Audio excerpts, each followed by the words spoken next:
নমস্কার বন্ধুরা, শুভ সকাল।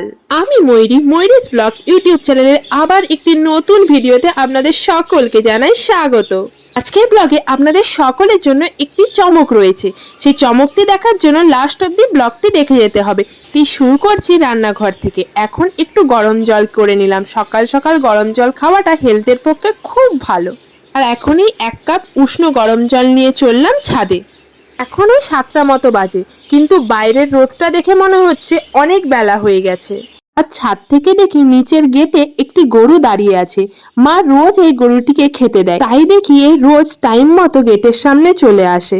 সকাল সকাল তো গো সেবা করা খুব ভালো। আর আমি তো আজকে বাগানে এসে পুরোই অবাক। বাগানে দেখুন এই ছোট্ট ছোট্ট জবা গাছে কত সুন্দর কতগুলি করে ফুল ফুটেছে। চলুন আপনাদেরকে একবার দেখাই। এই গাছগুলি কিন্তু টবেই হয়েছে, আর এই গাছগুলি থেকে মা মনে হয় 1-2টো করে ফুল তুলেছে, তাও কতগুলি ফুল আছে এখনো। আর প্রতিটা জবারই কালার খুব সুন্দর। হয়তো ফোনে অতটা বোঝা যাচ্ছে না, কিন্তু সামনে থেকে দেখতে খুব সুন্দর লাগছিল।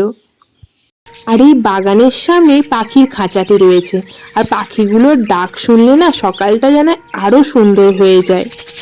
এসে দেখি ওদের খাবার দেওয়া হয়ে গেছে, না হলে খুব ইচ্ছে ছিল আজকে ওদেরকে নিজের হাতে খাবার দেওয়ার। মা ঠাকুর ঘরের পুজোটা করে নিয়েছে, গোপালকেও মা স্নান করিয়ে নিয়েছে। এখন আমার একটাই কাজ, আমাদের ওই কয়েকটি ভিডিওতে আপনাদের সাথে শেয়ার করছিলাম না আমি বাপের বাড়ি এসেছি ঝুলন উপলক্ষে, তো আজকে তাই ওই ভক্তরা আমাদের বাড়ি আসবে ভোগ নিতে, তারই কিছু আয়োজন করব। তাই আমি সন্ধান করে গেছি, এবার ওই ঠাকুরের জোগাড়টুকু করতে বাকি আছে, ওটাই করব। চলুন আপনাদের সাথে শেয়ার করছি। এই যে এটা আমার বাড়ির ঠাকুরঘর, আর গোপাল সোনা কি সুন্দর সেজে গুজে বসে আছে দেখুন, আমার মিষ্টি গোপাল। এই যে ভোগের জন্য না এইরকম একটা মাটির হাঁড়ির খুব দরকার হয়, কিন্তু আমার না এই মাটির হাঁড়িটা কেমন একটা ফাঁকা ফাঁকা লাগছে, তাই মনে হচ্ছে একটু যদি কালারফুল করা যায়, তাই ভাবছি একটু নকশা করব। চলুন কেমন হয় দেখি। আর আমি এই পুজোতে একটু লাল রংটা অ্যাভয়েডই করছিলাম, তাই সাদা হলুদ সবুজের মধ্যে দিয়ে এই নকশাটি করার চেষ্টা করছিলাম। এই যে এইরকম ভাবে সাদা ফেব্রিক দিয়ে একটু লতাপাতা করে নিয়ে হলুদ আর সবুজের টাচআপটা দিয়ে নিয়েছি। এই যে আমার হাঁড়িটা একটু আঁকিবুকি করা কমপ্লিট। এবার যেন মনে হচ্ছে হাঁড়িটা সত্যি সুন্দর সুন্দর লাগছে, একদম পরিপূর্ণ মনে হচ্ছে। চলুন এর মধ্যে কি কি দেয় মায়ের কাছ থেকে জেনে নিই, আর এর মধ্যে রেখে দিই। বললো এই হাঁড়ির মধ্যে 5 পোয়া চাল রাখতে, তাই এই চালটা রেখে দিচ্ছি। আর একটা শিক সমেত আম, আর এই যে এই কাঁচকলাটা দিতে বললো মা, আর বাতাসা। এই যে এখন হাঁড়ি পরিপূর্ণ।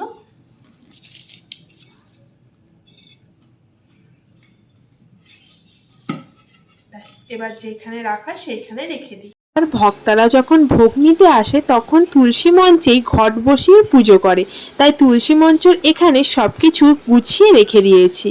এখন ঘর থেকে ঢাকের আওয়াজ শুনতে পাচ্ছি, মন্দিরে ঝুলন হচ্ছে। এই ঝুলন শেষ করেই ভক্তরা বেরোয় ভোগ নিতে। আমাদের বাড়ির এখানে ঝুলন প্রতি বছরই হয়, আর এই প্রতি বছর ভক্তদের সংখ্যাও দিনে দিনে বাড়ছে। এই বছর তো শুনছি এখনই 60 জন ভক্তা হয়ে গিয়েছে। আর এই যে ভক্তরা সবাই চলে এসেছেন, আর এই ভক্তরা যখন আসে তখন একটি নিয়ম রয়েছে, যে বাড়ির বড় তাকে ভক্তরা আসার আগে ঘটিতে জল নিয়ে জল ছিটাতে ছিটাতে আসতে হয়। এই যে বাবাই এখন এই নিয়মটি পালন করছে।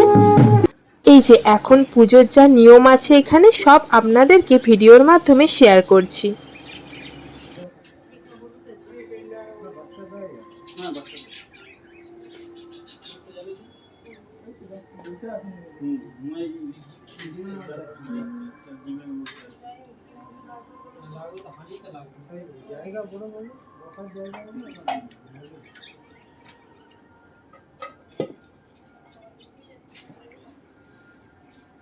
আর এই যে এখানে যে আগুনটা দেখছেন, এই ধুনোর আগুনে পুজো শেষ হয়ে যাওয়ার পর বাড়ির প্রত্যেকটি মেম্বারের নাম বলে তাদের মঙ্গল কামনা চাওয়া হয়।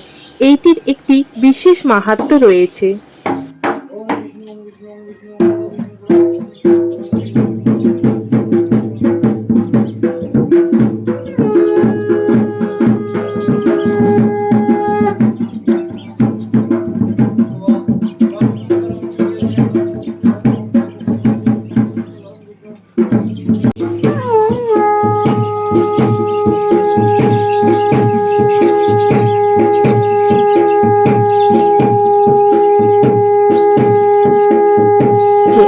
পুজো হয়ে গিয়েছে।